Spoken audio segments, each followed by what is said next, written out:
আজকে যে বিষয় নিয়ে আলোচনা করছি বিষয়টা হচ্ছে যে কিডনি আমাদের একটা বড় একটা অর্গান, যেখান থেকে আমাদের রিফ্রিজারেশনের কাজ করে, পরিষ্কার কাজ করে, মানে যে বর্জ্য পদার্থটা সেটাকে ছাঁকতে নিয়ে কাজ করে কিডনি।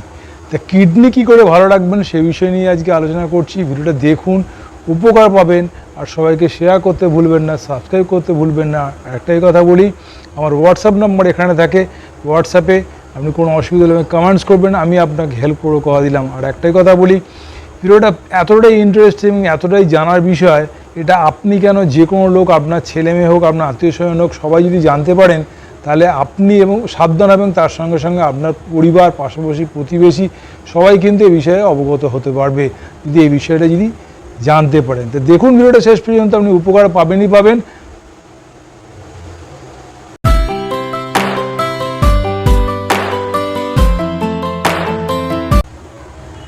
আজকে যে বিষয় নিয়ে আলোচনা করছি বিষয়টা হচ্ছে যে কিডনি যে কাজটা করে আমাদের শরীরের মধ্যে যে রেচন প্রক্রিয়া, সেই রেচন প্রক্রিয়ার মেন কাজ করে কিন্তু একটা কিডনি আমাদের শরীরের মধ্যে যে বর্জ্য পদার্থগুলো আছে সেগুলোকে বার করে দেওয়ার মেন ফাংশন হচ্ছে কিডনি কাজ করে।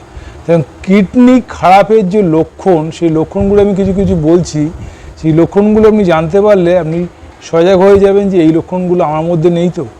তো প্রথমেই বলি, কিডনি খারাপের কোনো লক্ষণ সাধারণত বোঝা যায় না। ফার্স্ট অফ অল, কোনো খারাপের লক্ষণ সাধারণত বুঝতে পারবেন না। তাও আমাদের কিছু কিছু সিমটম আমরা ধারণা করতে পারি যে এইগুলো হলে আপনার কিডনি টেস্ট করতে হবে, একটা ব্লাডের টেস্ট করতে হয় বা ইউরিনে কিছু টেস্ট করতে হয়। সেই টেস্টগুলো করলে আপনি জানতে পারবেন যে আপনার কিডনিটা ভালো আছে কি খারাপ আছে। তা বছরের প্রথম দিনে আমি একটা অনুরোধ করি আপনাদের, বছরের প্রথম দিন সবাই জানেন 1 জানুয়ারি। তা 1 জানুয়ারি যেমন আমরা ফলো করি বা পয়লা বৈশাখ যেমন ফলো করি, সেই দিনটা আপনি একটা দিন ঠিক করুন যেদিনকে আপনার 30 বছরের পর কি 35 বছরের পরে আমরা ওই দিনটাই আমি এই টেস্টটা করব প্রতি বছর। 1 জানুয়ারি বা আপনার জন্মদিন হতে পারে বা পয়লা বৈশাখ, এমন একটা দিন ফিক্স করুন যে ওই দিনটাই আমি এই টেস্টটা করব প্রতি বছর, তাহলে আপনি সজাগ হয়ে যাবেন। আর একটাই কথা বলি, এর কিছু কিছু সিমটম আমরা জানতে পারি। তো সিমটমগুলো কি এক এক করে বলে যাচ্ছি। এক, আপনার শরীরের মধ্যে একটা ক্লান্তি ভাব আসতে পারে, ক্লান্তি ভাব আসবে। 2, পা ফোলা, পা ফুলতে পারে। ধরুন হাঁটা চলা করছেন, বসে আছেন দীর্ঘক্ষণ ধরে, আমরা ভেবেছি যে এমনি পা ফুলছে, কিন্তু না, পা ফোলাটা কিছুতেই যাচ্ছে না, সুতরাং পা ফুলতে পারে। খাওয়ার ইচ্ছে থাকে না, অনেক পরিশ্রম করছেন, ভাবছেন খাবেন কিন্তু খাওয়ার ইচ্ছে নেই। হঠাৎ প্রেশার বেড়ে যাওয়া, যে প্রেশারটা বেড়ে গেছে সেই প্রেশারটা কিন্তু ওষুধ খেয়েও কন্ট্রোল হচ্ছে না, এবং অনেক ডাক্তার দেখাচ্ছেন, ওষুধ খাচ্ছেন কিন্তু কন্ট্রোল হচ্ছে না। তার জন্য আপনার এই কিডনি একটা বড় দায়ী। চোখ ফুলে যাওয়া, চোখ ফ্যাকাশে হয়ে যাওয়া বা রক্তাল্পতা, রক্ত দেখলে মনে হচ্ছে যে অ্যানিমিয়ার টেন্ডেন্সি আছে, চোখের মধ্যে একটা সাদা সাদা ভাব, চোখটা বেশ রেডনেস নিয়ে, যেটা আমরা সাধারণত দেখে থাকি, চোখের প্যালা টেস্ট করে দেখি, আপনার রক্ত কীরকম হয় সবাই দেখি। তা আপনিও দেখবেন যে আপনার চোখটা ফ্যাকাশে, গায়ের স্কিনটা একটু ফ্যাকাশে লাগছে, সেগুলো দেখলে আপনি জানতে পারবেন। আপনি কোনো পরিশ্রম করছেন, একটু সাধারণ একটু হাঁটছেন, তাতে মনে হচ্ছে হাঁপিয়ে, মর্নিং ওয়াক করুন কি ইভিনিং ওয়াক করুন কি একটু ঘরের মধ্যে হাঁটাচলা করছেন কি সিঁড়িতে ওঠানামা করছেন, দেখছেন আপনি হাঁপিয়ে উঠছেন তাড়াতাড়ি। এবারে যে পরিমাণ জল আপনি খাচ্ছেন, ধরুন আপনি সারাদিনে আপনার ওজন যদি 60 কিলো হয়, তাহলে আমি বলেছি 30 দিয়ে ভাগ করতে, তাহলে 2 লিটার হচ্ছে। তো 2 লিটার জল খাচ্ছেন কিন্তু ইউরিন একদমই হচ্ছে না, ইউরিন কমে যাওয়া, এটা একটা কারণ। খেতে চাইলে মনে হচ্ছে বমি ভাব, খাচ্ছেন কিন্তু মনে হচ্ছে যে বমি ভাব ভালো লাগছে, কি যদি খেতে ইচ্ছা করছে না, বমি ভাব পাচ্ছেন। আর মুখে কিছু রুচছে না, এটা হতে পারে। আর ঘুম না হলে একটা টেন্ডেন্সি থাকে যে কিছুতে ঘুম হচ্ছে না, শরীর অস্থির ভাব করছে, ঘড়ির যে জ্বালা পোড়া করছে, এটার সমস্যা দেখাচ্ছে, ঘুম হচ্ছে না।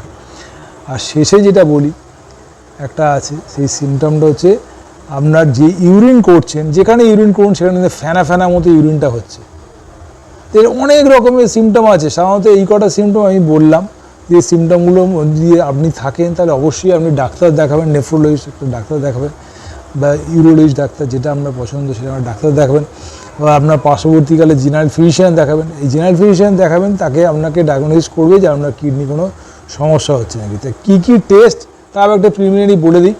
পেটে একটা ইউএসজি আপনি অবশ্যই করবেন, ইউরিন আরই করবেন, ইউরিন ক্রিয়েটিনিন করবেন, আর যেটা করতে হবে প্রোটিন ইউরিন বা 24 আওয়ার্স প্রোটিন করতে পারেন, আর প্রোটিন আপনি লিকেজ হচ্ছে কিনা সেটা আপনি টেস্ট করতে পারেন। এই গোটা 3-4 টেস্ট আপনি যদি রেগুলার প্রতি বছরের প্রথমে বা জন্মদিনে আপনার, বা আপনি পয়লা বৈশাখ যখন ডেট, যে দিনগুলো ফিক্স থাকে সেই ডেট অনুযায়ী আপনি টেস্টগুলো করলে আপনি ধরা পড়ে যাবে আপনার কিডনি কোনো সমস্যা হচ্ছে নাকি।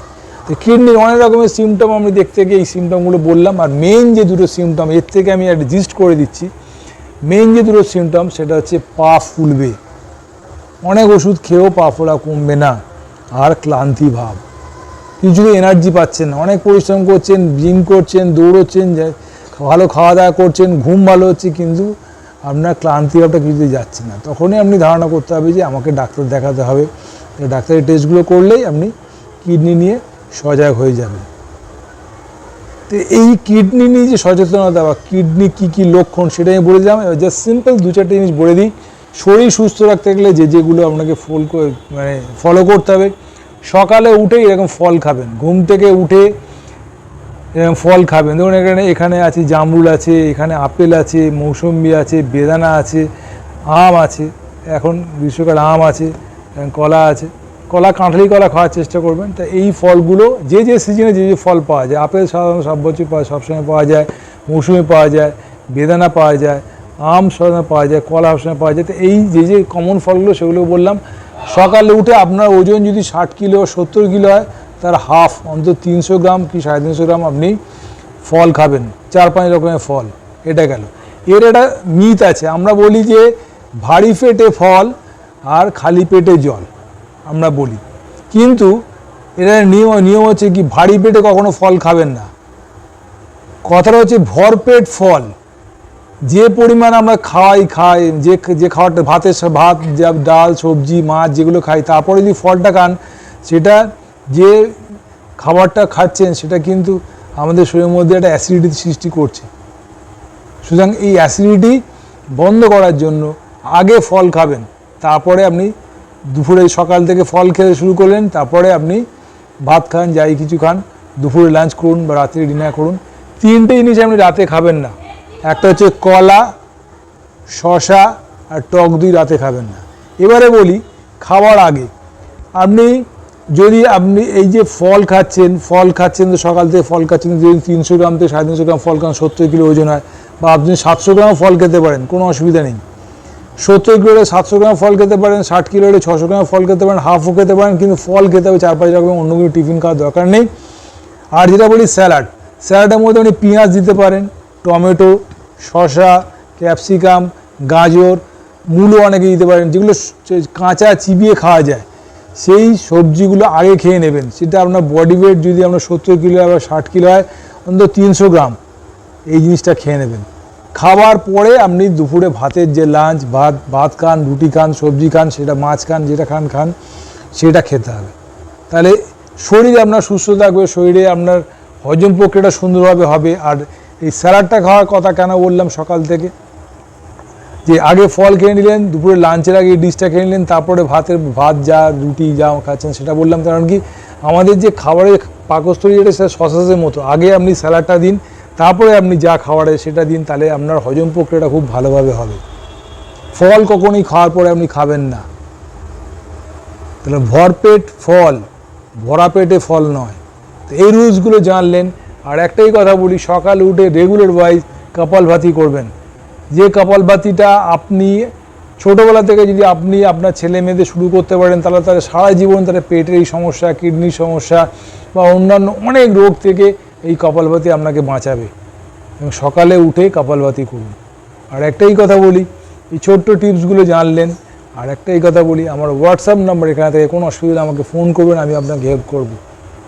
আর আমার যে ভিডিও আছে ইউটিউব চ্যানেল, সেখানে আপনি অবশ্যই সাবস্ক্রাইব করবেন, বেল আইকন টিপতে ভুলবেন না, কারোকে শেয়ার করতে ভুলবেন না। আপনার আত্মীয় পরিজন, আপনার বন্ধুবান্ধব সবাইকে আমার কথা বলুন, আর এই ভিডিওটার কথা সবাইকে বলুন, যে তুমিও যেন কিডনি প্রবলেম কী করে জানবে কিডনি হচ্ছে না। কারণ আমি দেখেছি এরকম পেশেন্ট আছে 30-35 বছর, হঠাৎ কিডনি ফেলিওর, 40 বছর বয়সে কিডনি, সে কিছুই বুঝতে পারছে না, হঠাৎ টেস্ট করেছে যে কিডনি তার সমস্যা। তা এই সজাগ করার জন্যই আপনাকে এই ভিডিওগুলো দেওয়া। আমি দীপাঞ্জন সামন্ত, যে ফিজিওথেরাপিস্ট। আমার কাছে এরকম যখন আফটার কিডনি সমস্যা থাকে, তাদের শরীর দুর্বলতা থাকে, তাই জন্য আমি একটা পেশেন্ট এসেছিলো, তার জন্যই আমি আপনাকে সজাগ করার জন্য এই ভিডিওগুলো আমি দিচ্ছি, যে আমার চেনার সুযোগ এরকম একজন পেশেন্ট এসেছিলো। সুতরাং আপনি সজাগ হয়ে যান, আপনি ভালো থাকুন। আর একটাই কথা বলি, দীপাঙ্কর সামন্ত ভিডিওটা সাবস্ক্রাইব করতে ভুলবেন না, আরও জানতে। আর আপনাদের ভালোর জন্যই ভিডিওগুলো দিই। সবাই ভালো থাকুন, সুস্থ থাকুন, আরও করে আমি ভিডিও দেখতে থাকুন। নমস্কার।